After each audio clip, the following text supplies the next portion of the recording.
이사야 9장 1절부터 7절까지 말씀 제가 받들어 읽겠습니다. 전에 고통받던 자들에게는 흑암이 없으리로다. 옛적에는 여호와께서 스불론 땅과 납달리 땅이 멸시를 당하게 하셨더니 후에는 해변길과 요단 저쪽 이방의 갈릴리를 영화롭게 하셨느니라. 흑암에 행하던 백성이 큰 빛을 보고 사망의 그늘진 땅에 거주하던 자에게 빛이 비치도다. 주께서 이 나라를 창성하게 하시며 그 즐거움을 더하게 하셨으므로 추수하는 즐거움과 탈취물을 나눌 때의 즐거움같이 그들이 주 앞에서 즐거워하오니 이는 그들이 무겁게 맨 멍에와 그들의 어깨의 채찍과 그 압제자의 막대기를 주께서 꺾으시되 미디안의 날과 같이 하셨음이니이다. 어지러이 싸우는 군인들의 신과 피 묻은 겉옷이 불에 섭같이 살라지리니 이는 한 아기가 우리에게 낳고 한 아들을 우리에게 주신 바 되었는데 그의 어깨에는 정사를 메었고 그의 이름은 기묘자라 모사라 전능하신 하나님이라 영존하시는 아버지라 평강의 왕이라 할 것임이라. 그 정사와 평강의 더함이 무궁하며 또 다윗의 왕자와 그의 나라에 군림하여 그 나라를 굳게 세우고 지금 이후로 영원히 정의와 공의로 그것을 보존하실 것이라. 만군의 여호와의 열심히 이를 이루시리라. 아멘. 하나님 아버지 은혜와 사랑을 감사합니다. 우리에게 성탄절을 허락해 주시고 주님의 이 땅에 오심을 다시 한번 깊이 생각할 수 있도록 해주시니 참 감사합니다.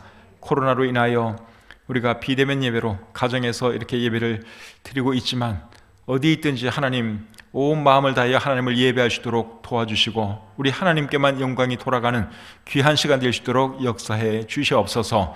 부족한 종이 말씀을 전할 때 함께 해주시고 오늘 이 말씀이 우리에게 또 도전이 되고 깨달음이 되게 해 주시옵소서. 모든 것 감사드리며 예수님의 이름으로 기도드립니다. 아멘. 자리에 앉겠습니다. 오늘은 이사야 9장 1절부터 7절까지 말씀을 본문으로 해서 흑암을 비추는 빛, 이런 제목으로 말씀 전하기를 원합니다.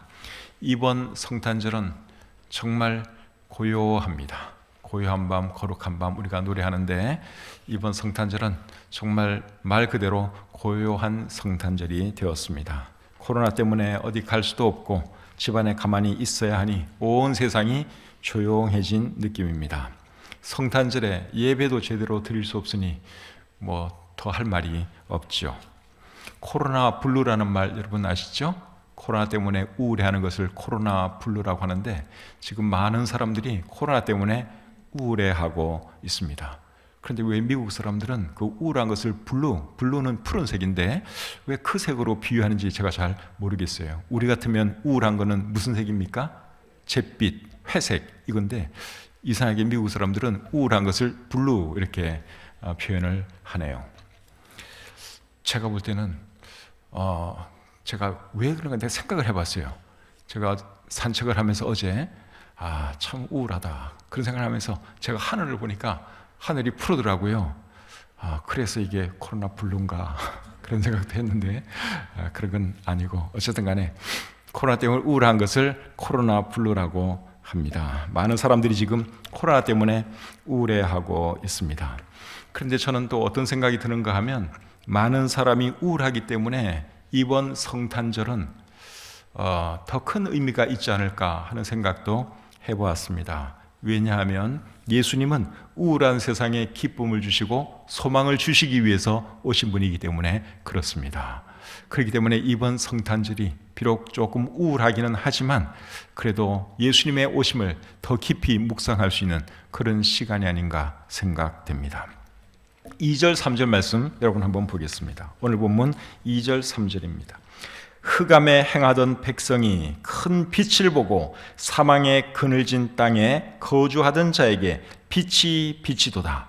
주께서 이 나라를 창성하게 하시며 그 즐거움을 더하게 하셨으므로 추수하는 즐거움과 탈취물을 나눌 때의 즐거움같이 그들이 주 앞에서 즐거워하오니. 여기 보니까 흑암에 행하던 백성이 큰 빛을 보고 사망의 그늘진 땅에 거주하던 자에게 빛이 비쳤다 그렇게 말씀을 하고 있죠. 빛이 그들에게 비치니까 어떤 일이 일어났습니까?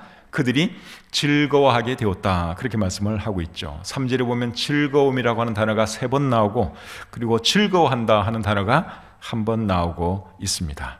코로나 때문에 우울한 분이 계시면 주님이 주시는 즐거움을 회복하는 오늘 이 하루가 되었으면 좋겠습니다.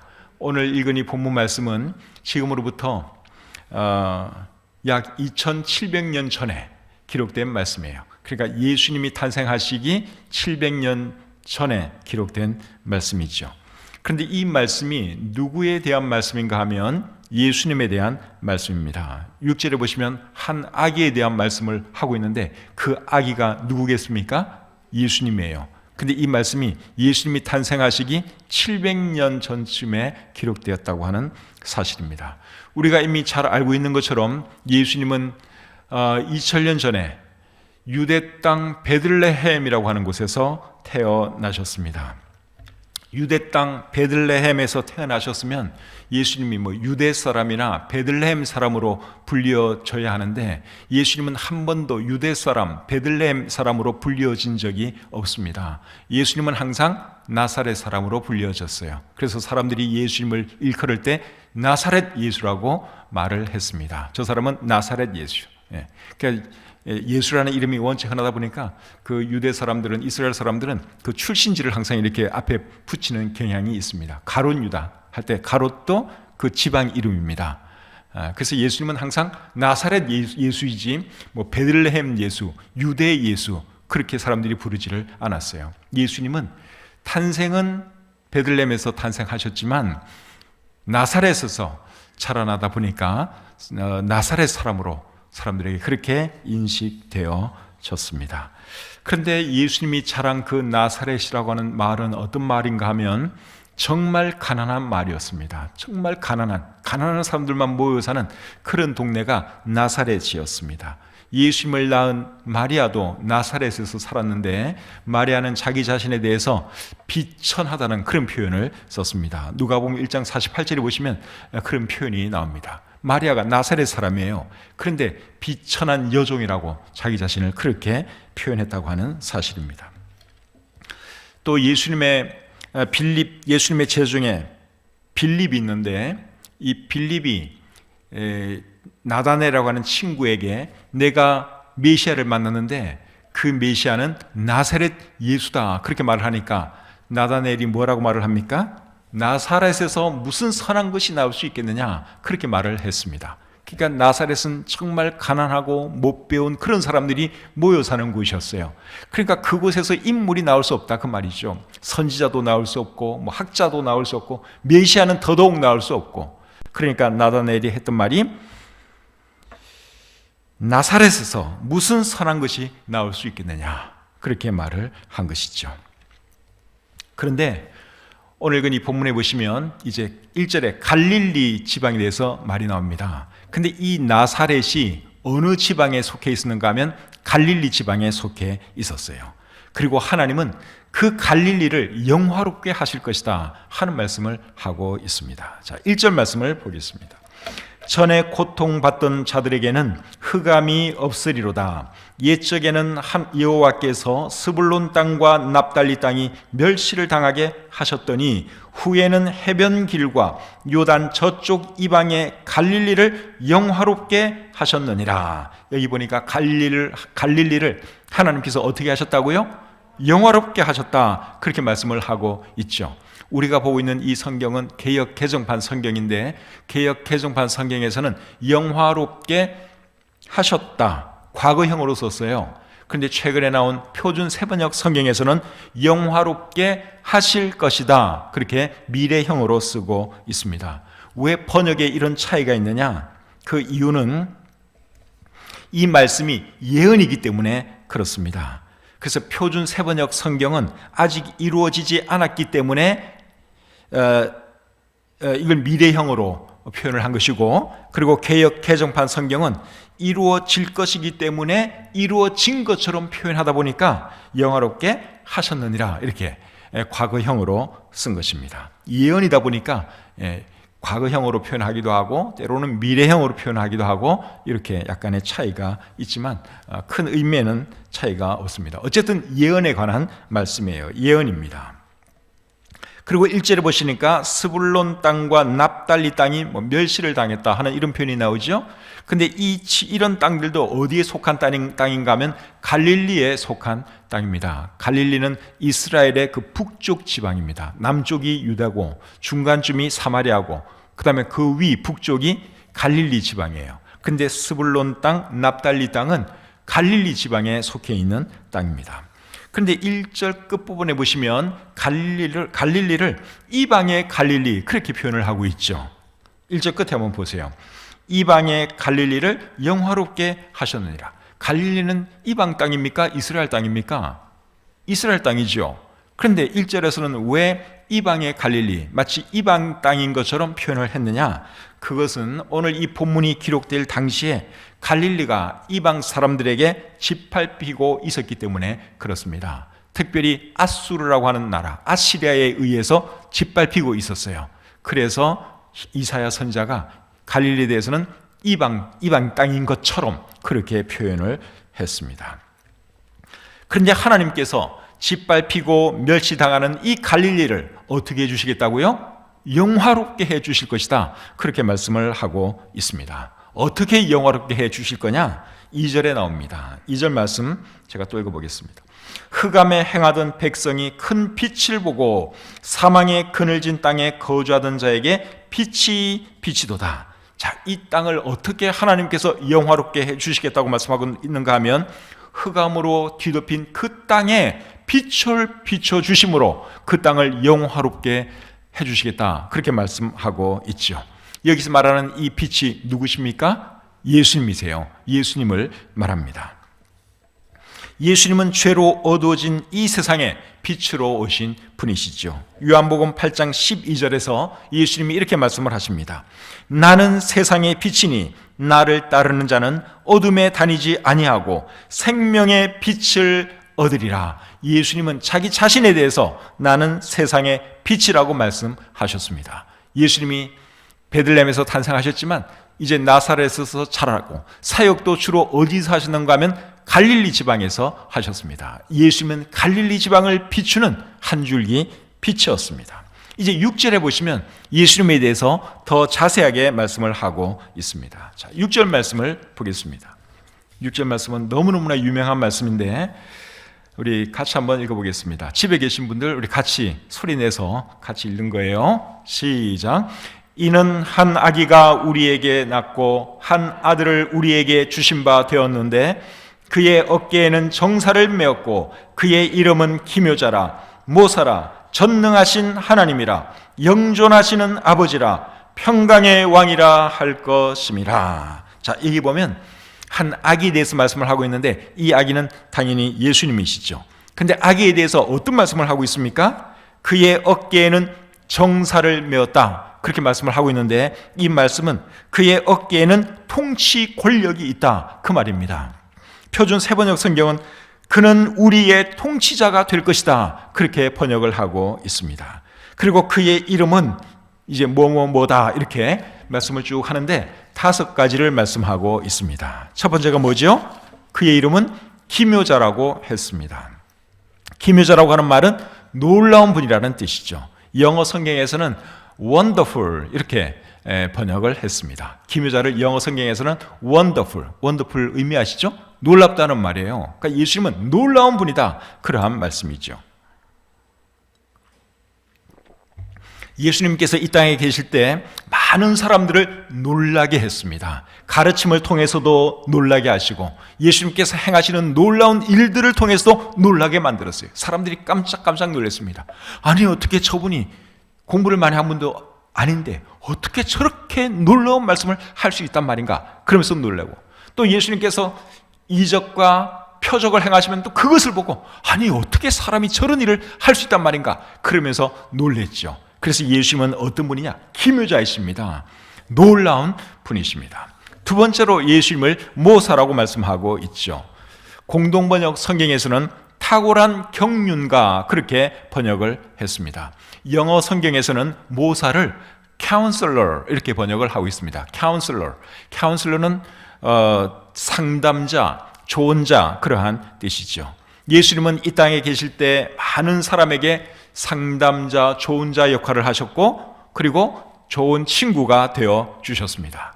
예수님은 지금 이 순간에도 많은 사람들에게 그런 역할을 하고 계시죠. 그래서 우리 예수님은 모사가 되시는 분이십니다. 좋은 상담자, 좋은 자가 되어 주시는 분이십니다. 세 번째로 예수님을 전능하신 하나님이라고 소개를 하고 있습니다. 전능하신 하나님. 예수님에 대해서 사람들마다 견해가 다르지만 예수님에 대해서 가장 정확한 말이 바로 이겁니다. 예수님이 누구시냐? 한마디로 말씀드리면 그분은 전능하신 하나님이십니다. 그것이 예수님에 대한 가장 정확한 말입니다. 사도 바울은 예수님에 대해서 빌립보서 2장 6절에서 이렇게 말했어요. 그는 근본 하나님의 본체가 되시는 분이다. 그리고 골로새서 1장 15절에서는 그는 보이지 않는 하나님의 형상이라고 말씀하고 있습니다. 하나님은 눈에 안 보이는 분이시죠? 눈에 안 보이세요. 그런데 눈에 안 보이는 그 하나님이 형상을 입고 이 땅에 오셨는데 그분이 예수님이다 그 말이에요. 그는 보이지 않는 하나님의 형상이라 그랬습니다. 또 사도 요한은 말씀이 육신이 되어 오신 분이라고 요한복음 1장 14절에서 말씀하고 있습니다. 말씀은 하나님을 의미하죠. 요한복음 1장 1절에 보시면 태초에 말씀이 계시니라. 이 말씀이 하나님과 함께 계셨으니 이 말씀은 곧 하나님이시니라. 창세기 1장 1절에 보시면 하나님께서 말씀으로 천지와 우주 만물을 창조하셨죠. 하나님은 말씀으로 존재하는 분이세요. 형체가 있는 분이 아니세요. 그런데 그 말씀이 육신이 되어 오신 분이 바로 예수님이라고 사도 요한은 고백을 했습니다. 베드로는 예수님에 대해서 하나님의 아들이라는 위대한 고백을 남겼습니다. 하나님의 아들. 하나님의 아들이라는 말은 하나님이 인간의 몸을 입고 오신 분이다 그 말입니다. 그게 우리 성경이 말하는 하나님의 아들의 의미입니다. 베드로나 사도 요한 이런 분은 예수님과 같이 3년 반 동안 같이 생활을 했던 분들이에요. 그런데 이런 분들이 가까이에서 관찰한 결과가 뭐냐? 그분은 하나님이었다는 것입니다. 사복음서를 읽어보시면 예수님께서 행하신 많은 기적 이야기들이 거기에 기록되어 있습니다. 어떻게 사람이 여러분 그런 놀라운 기적을 행할 수 있겠어요? 그런데 예수님은 하나님이셨기 때문에 그런 놀라운 일을 행할 수 있었던 것이죠. 그 다음에 우리 예수님에 대해서 네 번째로는 영존하시는 하나님이라고 말씀하고 있습니다. 영존하시는 아버지라 그랬는데 영존하시는 아버지는 영원히 존재하시는 아버지 그러한 말씀이죠. 빌립이라는 제자가 예수님에게 아버지를 보여주십시오 그렇게 말을 했더니 예수님이 뭐라 그러셨습니까? 나를 본 자는 아버지를 보았거늘 어찌하여 아버지를 보여달라고 하느냐 예수님이 그렇게 말씀을 하셨습니다. 예수님은 인간의 몸을 가지고 이 땅에서 사셨지만 그분의 본체는 영원하신 하나님이셨다 하는 것입니다. 마태복음 1장 23절에는 이런 말씀이 기록되어 있습니다. 보라 처녀가 잉태하여 아들을 낳을 것이요 그의 이름은 임마누엘이라 하리라 하셨으니 이를 번역한즉 하나님이 우리와 함께 계시다 함이라. 여기 보니까 예수님의 이름을 또 임마누엘이라고 이렇게 설명을 하고 있는데 임마누엘이라고 하는 말의 의미는 하나님이 함께 계시다 이런 뜻이에요. 영어 성경에서는 하나님이 함께 계시다 하는 이 말을 God with us, God with us, God is with us 그렇게 안 쓰고요. God with us 그 말은 우리와 함께 계시는 하나님 그 말이죠. 임마누엘이라고 하는 말의 의미는 하나님이 함께 계신다 이런 의미이기도 하고 우리와 함께 계시는 하나님 이런 의미이기도 합니다. 그렇습니다. 예수님은 사람들과 함께 계신 하나님이셨습니다. 다섯 번째로 우리 예수님에 대해서 뭐라고 말씀하고 있습니까? 평강의 왕, 평화의 왕이라고 말씀을 하고 있죠. 사람들이 찾는 것이 평안이고 평화인데 이게 잘 찾아지지 않는 것 같습니다. 사람들이 다 평안을 갈구해요. 나라들도 평화를 원해요. 그런데 뜻대로 잘 찾아지지가 않지요. 그런데 예수님이 요한복음 14장 27절에서 이런 말씀을 하십니다. 평안을 너에게 끼치노니 곧 나의 평안을 너희에게 주노라. 내가 너희에게 주는 것은 세상이 주는 것과 같지 아니하니라. 너희는 마음에 근심하지도 말고 두려워하지도 말라. 예수님께서 평안을 너에게 주겠다, 그렇게 말씀을 하고 있습니다. 그리고 그 평안은 세상이 주는 것과는 차원이 다른 것이다, 그렇게 말씀을 하고 있습니다. 이 세상에서도 어느 정도의 평화 얻을 수 있죠. 그런데 예수님이 주는 그 평안은 차원이 다른 평안이다 하는 것입니다. 마태복음 11장 28절에서는 예수님이 또 이렇게 말씀을 하십니다. 수고하고 무거운 짐진 자들아 다 내게로 오라. 내가 너희를 쉬게 하리라. 사람들이 평안을 얻기 원하고 마음의 쉼을 누리기를 원하는데 마음의 쉼을 누리지 못하고 평안을 얻지 못하는 그 이유가 뭔지 아십니까? 무거운 짐을 지고 있기 때문에 그렇습니다. 그래서 예수님이 초대하는 것이 무거운 짐진 자들아 다 내게로 오라. 예수님이 그렇게 초대하는 것이죠. 여기서 말하는 무거운 짐은 죄의 짐을 말하는 것입니다. 사람은 태어날 때부터 죄짐을 다 이렇게 짊어지고 태어납니다. 다 죄인으로 태어나요. 그 죄를 가지고 이 한평생을 살아가는 것이 모든 인생들의 운명이에요. 그런데 죄가 있기 때문에 그 사람들 마음속에 평안이 없는 거예요. 죄가 있기 때문에 고통이 있고 괴로움이 있고 슬픔이 있고 결국에는 죽을 수밖에 없는 것이 모든 사람들의 운명이죠. 그런데 예수님께서 그 죄의 문제를 해결해 주시면 우리가 참된 평안을 누릴 수 있습니다. 예수님은 우리에게 참 평안을 주시고 참 행복을 주시기 위해서 2000년 전에 이 땅에 오셨고 십자가에 달려 피 흘려 돌아가셨습니다. 그래서 사람들이 참 평안을 얻으려면 어디로 가야 되느냐? 예수 그리스도에게 가야 하는 것입니다. 돈 많이 번다고 여러분 참 평안 얻는 거 아닙니다. 세상의 권력이 높아진다고 해서 참 평안을 누리는 것도 아닙니다. 지금 우리나라에서 여러분 제일 불안하고 제일 스트레스 많은 사람이 누구겠어요? 제가 볼 때는 제일 높은 그분이라고 생각합니다. 참 평안은 이 세상에 없어요. 돈이 많다고 있는 것도 아니고 권력이 있다고 해서 있는 것도 아니에요. 참 평안을 주실 수 있는 분은 우리 주님 예수 그리스도이신 줄 믿습니다. 그리고 누가복음 2장 14절에 보시면 예수님이 탄생하셨을 때 천사들이 하나님을 찬양하는데 이렇게 찬양을 했습니다. 지극히 높은 곳에서는 하나님께 영광이요 땅에서는 하나님이 기뻐하신 사람들 중에 평화로다. 이렇게 천사들이 노래를 했는데 예수님의 탄생이 하나님께는 영광된 일이고 그리고 어떤 사람들에게는 이제 평화가 되는 일이다. 그런 말씀인데 여러분 어떤 사람들에게 평화라고 말씀을 했습니까? 하나님이 기뻐하신 사람들 중에 평화로다. 그렇게 말씀을 했습니다. 여러분 그들이 누굴까요? 하나님이 기뻐하신 사람들. 그 사람들은 예수님을 받아들이는 사람들, 예수님을 믿는 사람들을 뜻하는 것이죠. 그래서 예수님을 메시아로 하나님으로 받아들이게 되면 그 마음속에 평안이 찾아오게 된다. 참으로 행복한 사람이 된다. 그러한 뜻입니다. 본문 7절 말씀 계속 보겠습니다. 7절입니다.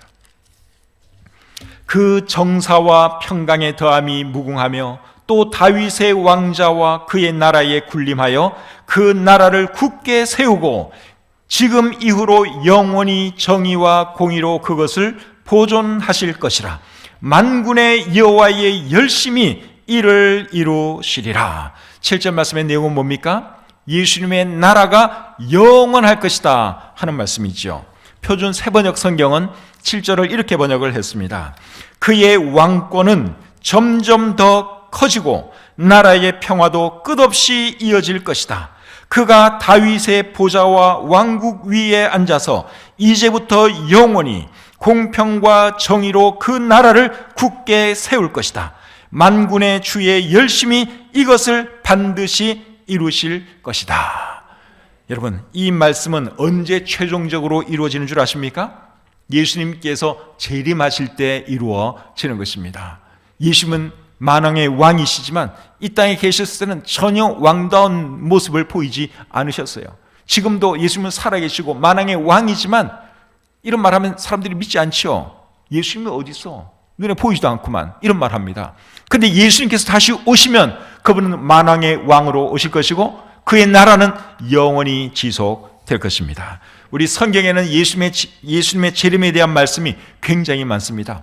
초림에 대한 말씀보다 재림에 대한 말씀이 몇 배 더 많이 기록되어 있습니다.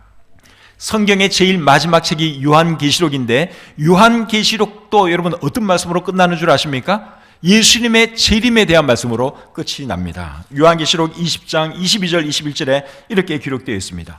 이것들을 증언하시니가 이르시되 내가 진실로 속히 오리라 하시거늘 아멘. 주 예수여 오시옵소서. 주 예수의 은혜가 모든 자들에게 있을지어다. 아멘.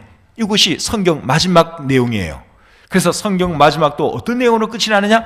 예수님이 다시 오신다는 말씀으로 끝이 나죠. 그래서 예수님이 재림하시면 예수님의 나라가 영원할 것이다 하는 이 말씀이 이루어지게 되는 것입니다. 오늘 본문 4절 5절 말씀 보겠습니다. 본문 4절 5절입니다. 이는 그들이 무겁게 맨 멍에와 그들의 어깨에 채찍과 그 압제자의 막대기를 주께서 꺾으시되 미디안의 날과 같이 하셨음이니이다. 어지러이 싸우는 군인들의 신과 피 묻은 겉옷이 불의 섭같이 살라지리니. 방금 읽은 이 말씀은 갈릴리 땅에 사는 사람들, 즉 이스라엘 사람들이 이제 승리할 것이다 하는 것을 기록한 말씀이죠. 그리고 그 땅에 이제 평화가 찾아올 것이다 하는 그런 말씀인데, 이 말씀도 최종적으로는 언제 이루어지느냐? 예수님께서 다시 오실 때 이루어집니다. 이스라엘 사람들이 2000년 가까이 나라도 없이 떠돌이 생활을 했잖아요. 그런데 최근에 이스라엘 사람들이 나라를 다시 세웠습니다. 주권을 회복했습니다. 2000년 동안 없던 나라를 이스라엘 사람들이 새로 세운 거예요. 그러면서 이제 서서히 이제 이스라엘이 회복될 것이고, 예수님께서 다시 오시면 이스라엘이 정말 막강한 나라가 될 것이고, 그 땅에 평화가 임할 것이고, 주님이 그 나라에서 온 세상을 통치하시게 되는 것입니다. 그런데 성경에 기록된 예언을 보시면 미래의 일과 가까운 미래의 일과 먼 미래의 일을 막 함께 말할 때가 참 많습니다. 오늘 본문에도 그런 그 현상이 나타납니다. 6절 말씀, 한 아기가 우리에게 낳고 하는 이 말씀은 예수님의 초림에 대한 말씀이죠. 예수님의 초림에 대한 말씀이에요. 그런데 그 다음 절 7절이라든가 그리고 조금 전에 읽은 4절 5절 이런 말씀들은 예수님의 재림과 관련된 말씀이에요. 예수님께서 재림하실 때 이제 최종적으로 이런 일들이 이루어지게 되는 것입니다. 이제 말씀을 마치겠습니다. 사랑하는 성도님 여러분, 예수님은 이 땅에 빛으로 오신 분이십니다. 빛 대신 예수님을 모시면 흑암이 물러갑니다. 슬픔이 변하여 기쁨이 됩니다. 그리고 새로운 생명을 얻게 되죠. 예수님은 자기 자신이 이 세상에 오신 이유에 대해서 요한복음 10장 10절에서 이렇게 말을 했습니다. 내가 온 것은 양으로 생명을 얻게 하고 더 풍성히 얻게 하려는 것이라. 그래서 예수님은 왜 이 땅에 오셨느냐? 사람들에게 영원한 생명을 주시기 위해서 이 땅에 오셨어요. 그런데 이스라엘 사람들이 예수님을 못 알아봤죠. 결국 십자가에 못 박아 죽이고 말았습니다. 요한복음 1장 9절부터 13절에 대해서 빛 대신 예수님에 대해서 이런 말씀을 하고 있습니다. 요한복음 1장 9절부터 13절. 참빛 곧 세상에 와서 각 사람에게 비추는 빛이 있었나니 그가 세상에 계셨으며 세상은 그로 말미암아 지은 바 되었으되 세상이 그를 알지 못하였고 자기 땅에 오매 자기 백성이 영접하지 아니하였으나 영접하는 자 곧 그 이름을 믿는 자들에게는 하나님의 자녀가 되는 권세를 주셨으니 이는 혈통으로나 육정으로나 사람의 뜻으로 나지 아니하고 오직 하나님께로부터 난 자들이니라. 이스라엘 사람들은 예수님을 못 알아봤어요. 그분이 참 빛이셨는데 그것을 알지 못했어요. 그들의 눈이 가로지다 보니까 그 빛을 알아보지를 못했습니다. 근데 우리는 하나님의 은혜로 예수님이 빛이 되시는 분이라고 하는 것을 우리가 알게 되었고 믿게 되었죠. 그게 여러분 얼마나 참 큰 복인지 모릅니다. 지금도 예수님을 알지 못하고 수많은 사람들이 살아가고 있는데 그 사람들은 길 잃은 양 같은 사람들이에요. 여러분, 길 잃은 양은 절대로 행복할 수가 없습니다. 길 잃은 양의 최후는 뭡니까?